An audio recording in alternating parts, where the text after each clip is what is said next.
महीने से एक ही क्लास में हूं, जो भी फैसला लेना है सरकार को वो जल्दी ले ले, कराना है तो कराओ, नहीं कराना है तो मत कराओ, लेकिन लटकाओ मत। मैं उस छात्रा की बात से एकदम सहमत हूं, क्योंकि 12वीं क्लास लगातार लंबी होती चली जा रही है। बच्चों के लिए, टीचर्स के लिए, पेरेंट्स के लिए, सबके लिए ये एक हमेशा मतलब नेवर एंडिंग प्रोसेस बन गई है 12वीं क्लास अटेंड करना।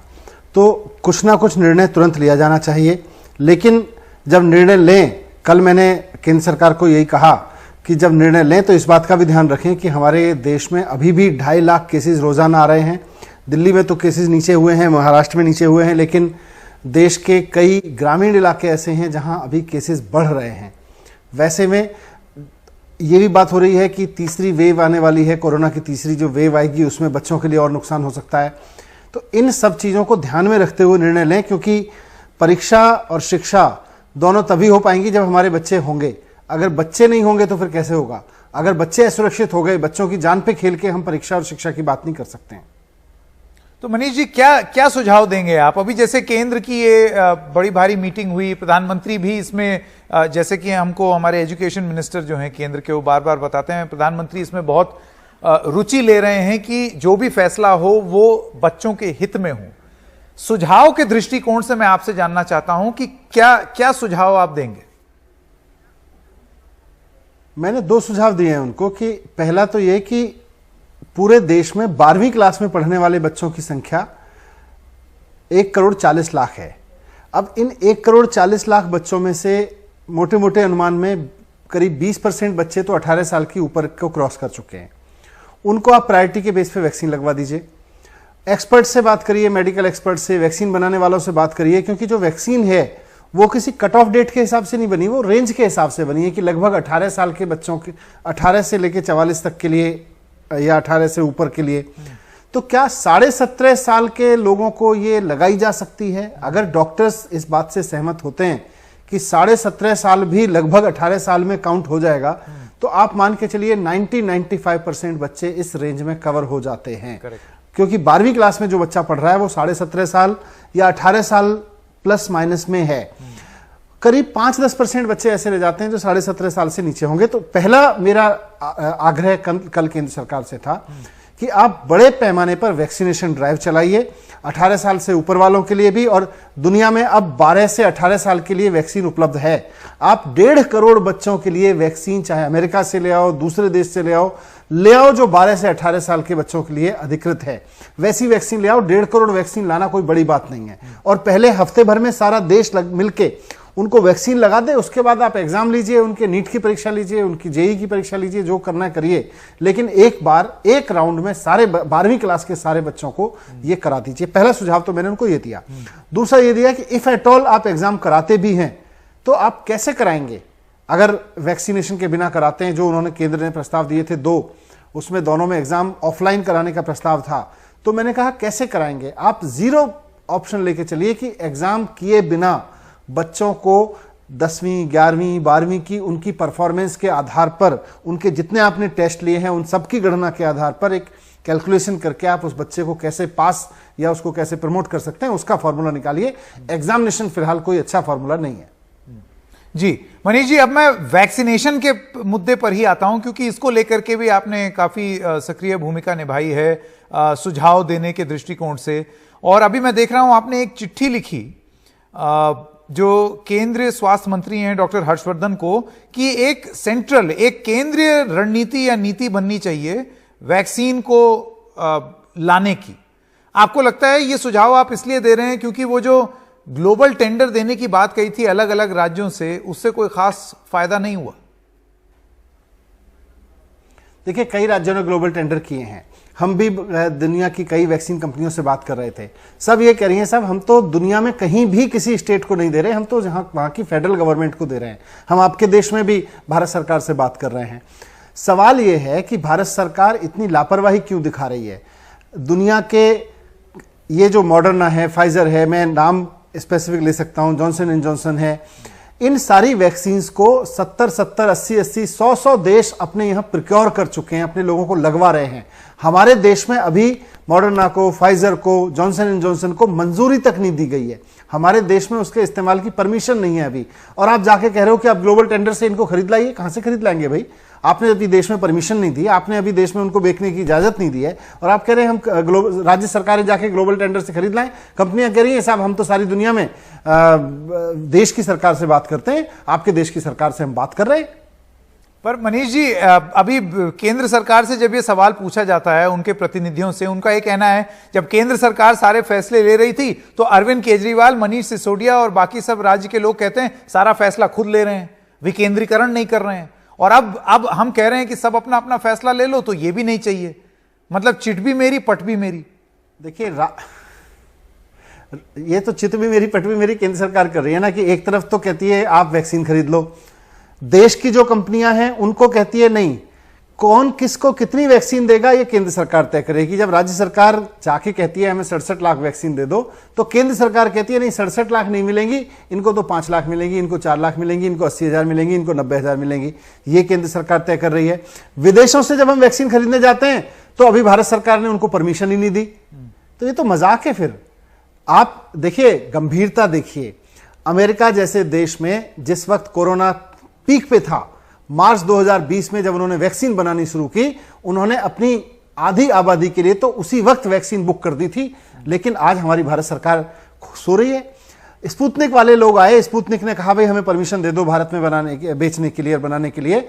2020 में भारत सरकार ने उनको मना कर दिया। अप्रैल 2021 में भारत सरकार जागी और तब उन्होंने परमिशन दी है।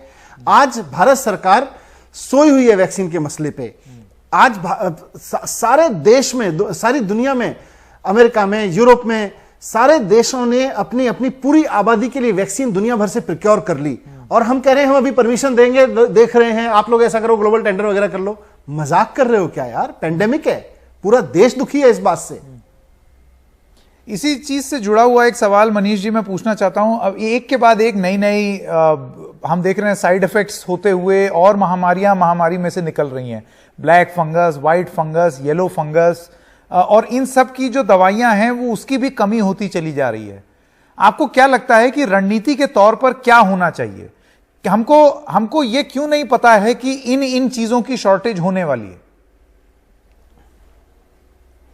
नहीं, अब ब्लैक फंगस आई, ब्लैक फंगस के लिए जो एफ्रोटेरिसिन है वो पूरे देश में हो सकता है 200-400 एक दिन में चाहिए होता होगा। आज अचानक 40-50 हजार की एक साथ जरूरत पड़ रही है। तो बनाने वाली कंपनी की अपनी लिमिट्स हैं, लेकिन उसके बाद मतलब यहां मैं कहूंगा कि केंद्र सरकार ने कहीं कोई ब्लैक मार्केटिंग ना हो, कहीं कोई होर्डिंग ना हो, इसलिए उन्होंने अलग अलग राज्यों को कोटा दिया है। हमने भी कहा है भाई हमें दिल्ली में, क्योंकि आसपास के राज्यों से भी काफ़ी पेशेंट्स हमारे यहाँ इस वक्त भर्ती हैं, हमारे पास दिल्ली में 500 पेशेंट्स हैं, उनमें से एक बड़ी संख्या आसपास के राज्यों से आए हुए की भी है। तो हमें भी कोटा उस हिसाब से दिया जाए कि हम सब लोगों को वैक्सीन लगा सकें। अगर ये वाला जो एफ्रोटेरिसिन इंजेक्शन है ये एक दिन में 6 इंजेक्शन लगते हैं, तो ये अगर हॉस्पिटल्स को राज्यों के कोटे में उपलब्ध हो जाएगा तो कोई दिक्कत नहीं होगी। अब मनीष जी इसमें एक और दिक्कत है, ये इंजेक्शन महंगा भी बहुत है। आप कैसे उम्मीद करते हैं कि कोई ऐसे अगर गरीब आदमी को ये ब्लैक फंगस हो जाए या कोई और फंगस हो जाए, इसका उपचार प्राइवेट अस्पताल में 7-7, 10-10 लाख रुपए का है, कैसे कोई गरीब आदमी कर पाएगा अफोर्ड? नहीं, हमने तो दिल्ली में 3 हॉस्पिटल इसमें डेजिग्नेट किए हैं ब्लैक फंगस के ट्रीटमेंट के लिए, और उनको जितने भी पेशेंट्स हैं हमारे वहाँ पर ज़्यादा जा रहे हैं। प्राइवेट हॉस्पिटल्स को भी कहा है कि जहाँ ईएनटी की फैसिलिटी की इसमें ज़रूरत पड़ती है, तो ईएनटी की अच्छी फैसिलिटीज़ हैं, वो भी इस फंगस के इलाज में काम करें। लेकिन दिल्ली सरकार ने अपने 3 बड़े हॉस्पिटल्स में ये व्यवस्था की है कि यहाँ पेशेंट्स को ट्रीट किया जाएगा। 2 सवाल मैं पूछूंगा जाते जाते। एक तो अभी ये जानकारी आई है एम्स के जो डायरेक्टर हैं डॉक्टर रणदीप गुलेरिया, उनसे एक सवाल पूछा गया जो कि आपकी पार्टी जिसका बहुत जिक्र करती है कि बच्चों को किस तरीके से बचाया जाए, क्योंकि तीसरी लहर जो आएगी वो बच्चों को प्रभावित करेगी।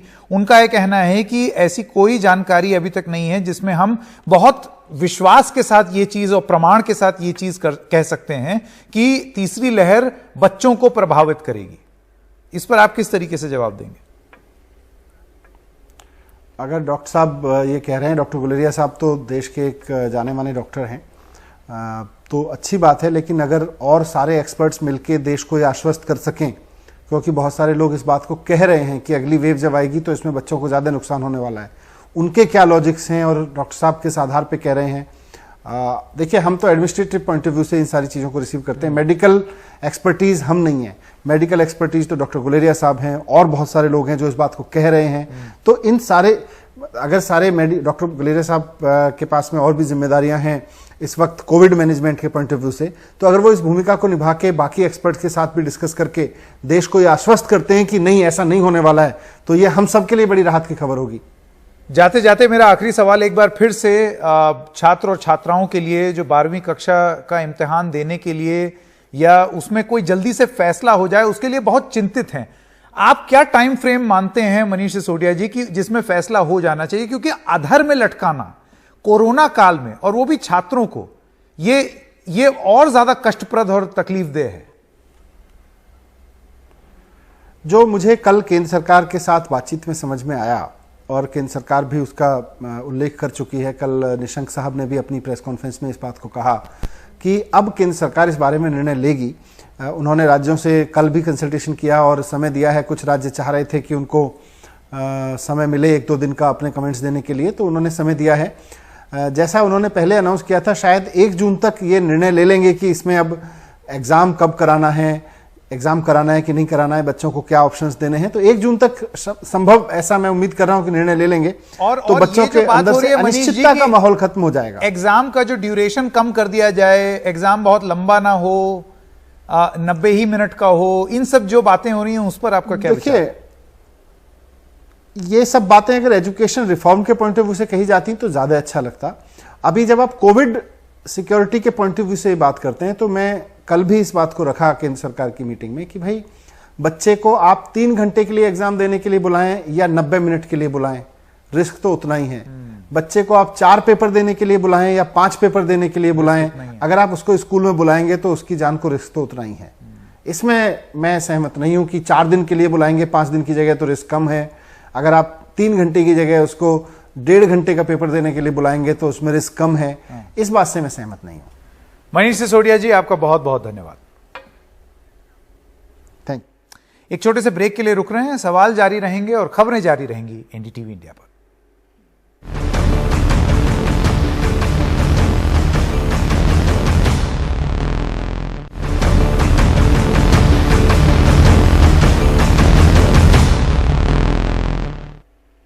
और वैक्सीन को लेकर दिल्ली और केंद्र सरकार आमने सामने हैं। दिल्ली के चीफ मिनिस्टर अरविंद केजरीवाल ने कहा है कि समय की बर्बादी से अच्छा है कि केंद्र सरकार विदेशों से वैक्सीन आयात कर राज्यों को दे। हमारी फाइजर से बात हुई। फाइजर वाले कहते हैं जी आपको नहीं देंगे, हम केंद्र सरकार से बात करेंगे। हमारी मॉडर्ना से बात हुई। मॉडर्ना वाले कहते हैं जी हम आपको नहीं देंगे, हम केंद्र सरकार से बात करेंगे। मेरी केंद्र सरकार से हाथ जोड़ के अपील है कि हमारा देश ऑलरेडी काफ़ी समय लूज़ कर चुके हैं, हम लोग काफ़ी समय हो चुका है, तो अब हमें और समय नहीं गंवाना चाहिए। ये कोई भी विदेशी कंपनी जो है, अब तो कई सारी वैक्सीन आ चुकी हैं इंटरनेशनल मार्केट में, जॉनसन एंड जॉनसन है, मॉडर्ना है, फाइजर है और भी बहुत सारी हैं। तो इनसे सबसे केंद्र सरकार बात करके केंद्र सरकार इनसे सारा इंपोर्ट करे और राज्यों के अंदर बांट दे।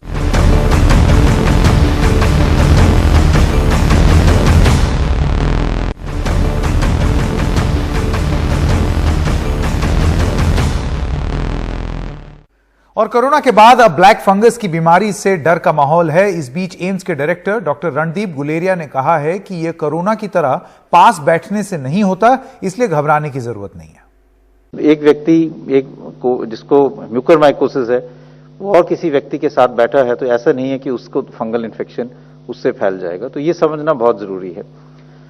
दूसरा ये समझना जरूरी है कि ये जो फंगल इन्फेक्शन है, 90 to 95% जो पेशेंट्स हैं जिनमें पाया गया है, उनमें या तो डायबिटीज है या साथ में स्टीरॉयड यूज किया गया है। जिन लोगों को डायबिटीज नहीं थी या जिन लोगों को स्टीरॉयड्स नहीं दिए गया, उसमें ये बहुत रेयरली देखा गया है। It is not uncommon.